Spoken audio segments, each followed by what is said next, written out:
Hi, everyone. I'm Robert Chetwani, Chief Marketing Officer at Atlassian.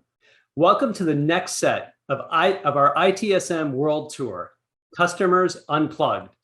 Now, in this set, we have the pleasure of welcoming our customers to the stage to share how Jira Service Management is unlocking high-velocity teams across their organizations. For this session, please join me in giving me a rock star welcome to Bruce Kazuma and Dave Treff from Gingko Bioworks. Bruce and Dave, thank you for joining us today on tour. Great. Welcome to be here. Yeah, thank you. Thank you. All right, we're going to unpack a ton of detail. We're going to hear your story. But before we get into any of those details, I have two really important questions for you. The first one is, who's your favorite musician or band? And the second question is, do you remember the first concert that you went to? You? Oh, me first? Yeah, okay. Well, obviously the King, Elvis Presley. The first concert I went to, rock concert, was the Love and Spoonful at the Coast Guard Academy in New London, Connecticut.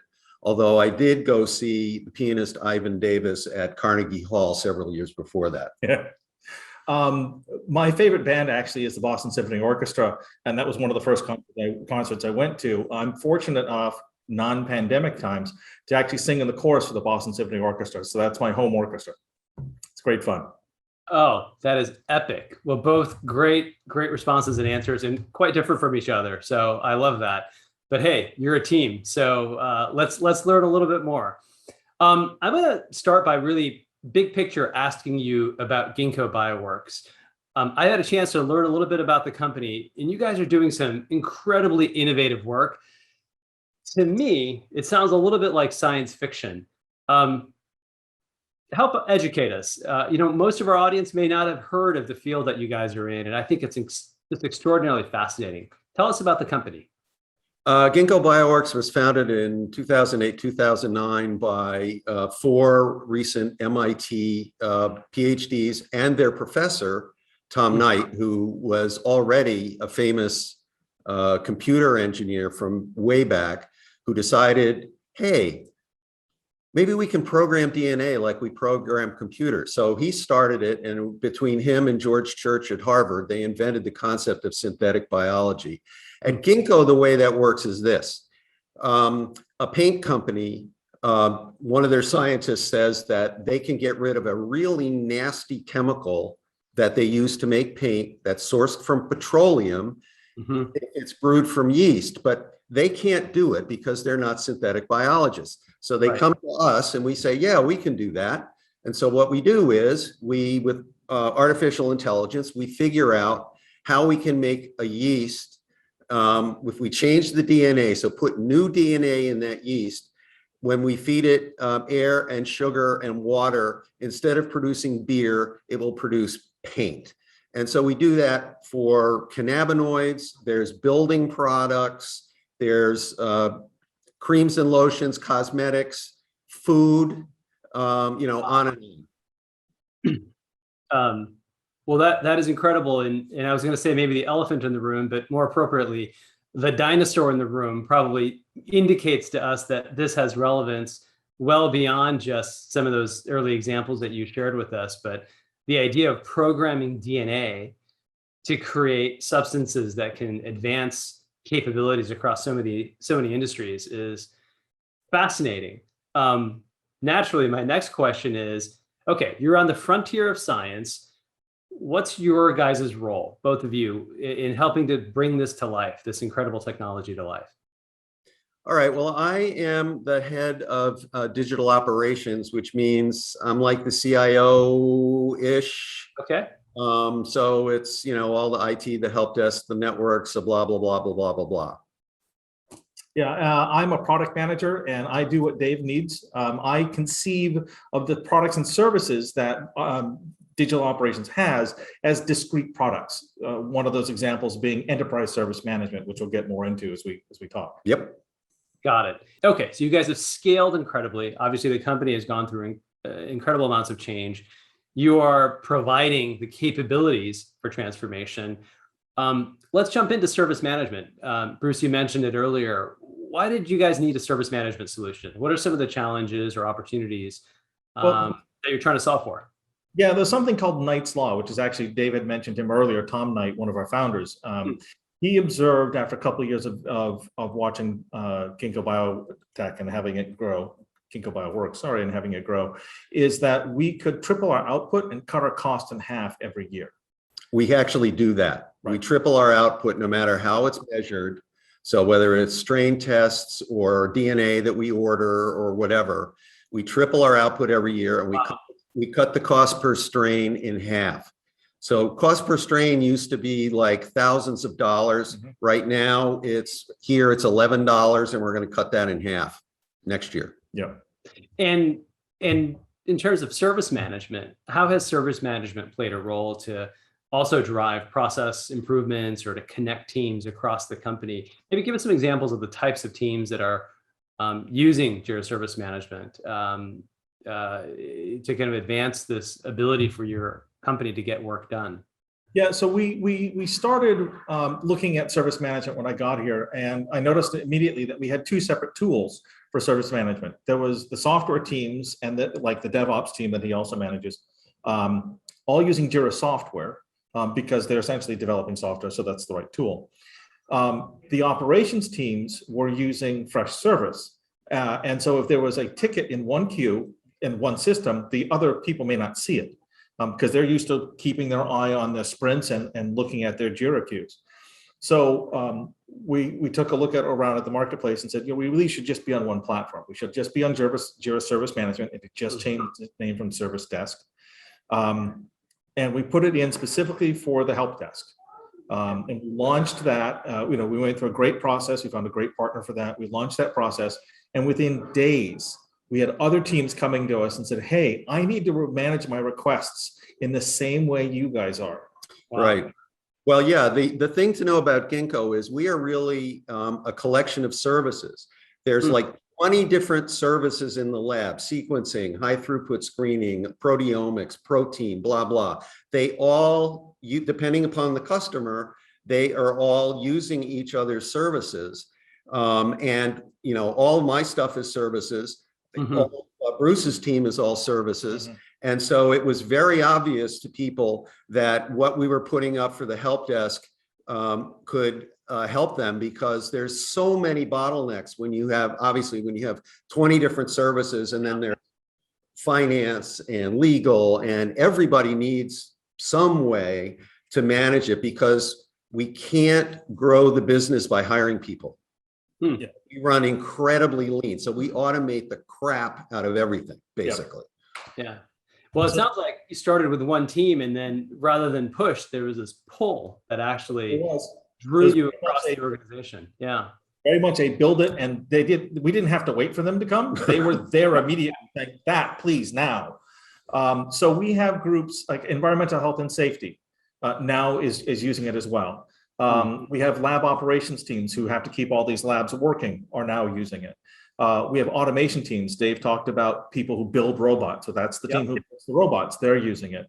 The software teams are using it slightly differently. They're doing sort of upfront request management that then, once they approve the request, then goes into their boards for software development. We have business development groups, program management groups who are also using it to take in requests. And we've got ambitions to tie this enterprise service management layer into our CRM systems, into our portfolio planning systems, into our operation systems, into our finance systems, really to be the hub of a lot of activity that's going to go on. Let me ask, why did you choose Jira Service Management? You mentioned you were using Jira software, so maybe it's for the connectivity, but what got you excited about Atlassian specifically and JSM? Well, I had used Jira previously, but Jira was here before I got here. Yeah. Right. But for me, having run IT at a bunch of different places, I've looked at service management software in the past, and, I can talk about all your competitors, but they're all much bigger. They'll come in and show you a demo where, look, you go clickety, clickety, click, and you get a pencil. Right? I want a pencil. So clickety, clickety, click, pencil gets delivered. Well, the problem with those is that the list price starts at about $500,000 and goes up. for a, and then you need an army of consultants, and it's one of those typical enterprise things that may or may not work. And we needed something that would scale with us. When we saw that Jira Service Management was really much more general purpose than just a help desk software, we were like, wow. And then we started talking to you guys, and you said that you were actually interested in getting into the general purpose service management market. I mean, that was perfect for us. We were, we love to partner with ventures that are just starting and growing the same that we are. And the value out of the premium subscription that's got Insight included with it, and it's Ops Genie. That's what we needed, because we had an existing implementation of Ops Genie that we needed to sort of bring into the fold for that incident response. We also, as you can tell, we have a bit of an asset management, configuration management challenge. So we needed to build that in as well. And so now we're taking this concept of an asset and applying it to software assets, applying it to not just the IT stuff, because our processes, as you might have guessed, are very, very integrated. So if I make a change in one area, I'm actually need to track that change across software, across instrumentation, across people, and potentially even to environmental conditions. So now we have, with a general platform of service management, a change management platform. Correct. One of the things to note is that unlike most other biotech companies, about half of the pieces of equipment get moved every year from lab to lab because to support some program or some customer. We currently don't have a way of figuring out where did it go. I mean, we literally have equipment that scientists will just move. We're hoping to be able to integrate with like device 42 and some other software that will be able to actually have a change control for laboratory instrument movement. Yeah, just like any other equipment. Now, what you've accomplished just sounds so incredible. You worked with a partner to help you as in the implementation and rollout, which we see across many of our customers who need some added partnership to sort of drive scale and drive implementation. And that partner was Precipio Consulting. Correct. Is that right? Yep, they've been a fantastic partner. Definitely. We've had a couple separate engagements with them since then. We're in the midst of negotiations for another engagement for next year. And it was an interesting SOW to write, because we pretty much said, help us do stuff. Because we're not quite sure what's going to come out. We know we have this as scope. Get us off a fresh service and get us onto a common platform. But then we said, we might do this, we might do that, we might do this other thing, and 16 other things we don't know about. And that turned out to be exactly the right approach. Because again, who thought that EH&S was going to come through the door? Who thought that a business development group was going to come through the door? Quality control. Quality. We have a huge effort right now in quality. Now, I've done quality management systems, and I don't think of Jira as a quality management system, but we've used it effectively as the system to raise that there is a quality issue. All the statistical stuff that a real QMS brings you is done separately, but tracking that we have quality issues, that whole thing was able to come up within about a month, and that felt long for people. They don't know how long QMSs usually take to go up. So that was great. The other thing about Precipio, the other thing about Precipio is that they not only do our development, but they also do our operations. So we're not involved in operating our service management or Jira or Confluence instances at all. We have them doing it, and they're doing a great job. Yeah. Oh, that's fantastic. So the relationship with Precipio is truly a strategic partnership between the company. Definitely. You mentioned quality management. There are some operational use cases for Jira Service Management that you talked about, and I also know that it's very important for there to be tracing, tracking, auditability. Gingko played a role in COVID vaccines, right? So there's a lot of compliance type issues that need to get addressed within the company. What role value does Jira Service Management provide as you get into these more complex, often more technical, compliance-centric use cases? So we're now a public company, and so the U.S. regulation Sarbanes-Oxley now applies. And so we are using Jira Service Management as a key platform for us to track who's got access to what, when did they get access, when was their access removed. Also, as I mentioned earlier, change management. We're going to make a change. Let's say we want to change how we do our strain counts, which affects our finances. So how is that change authorized? How is that change reviewed? How is that change implemented? All that we're tracking through Jira Service Management. Yeah, the reporting is great. And that's one of the things I've always liked about even way back, the old Jira and Confluence platforms, is that the reporting was really great. All of my teams have dashboards. Yep. And everything that we need for Sarbanes-Oxley is there. Mhm. There's a simple matter of programming the report, but we've got Precipio for that. So we're actually in very good shape for our first audit in March. Yeah, and we're doing further integrations. Our software teams are integrating with their CI/CD pipelines, and we use GitLab. And so that is a fairly simple thing for them to do. And once one team figured it out, like 6 other teams figured it out very quickly. Just that's what you do with good code. Fantastic. Well, it just sounds to me that you guys have really democratized service management and empowered end users. I like how you put that, Bruce, which is to meet users where they are. They don't have to necessarily change their behaviors in dramatic ways, but Jira Service Management in the backdrop is really able to capture all of those interactions in a way that is useful. So yeah, well, one of the things is about those big monolithic solutions. Yeah.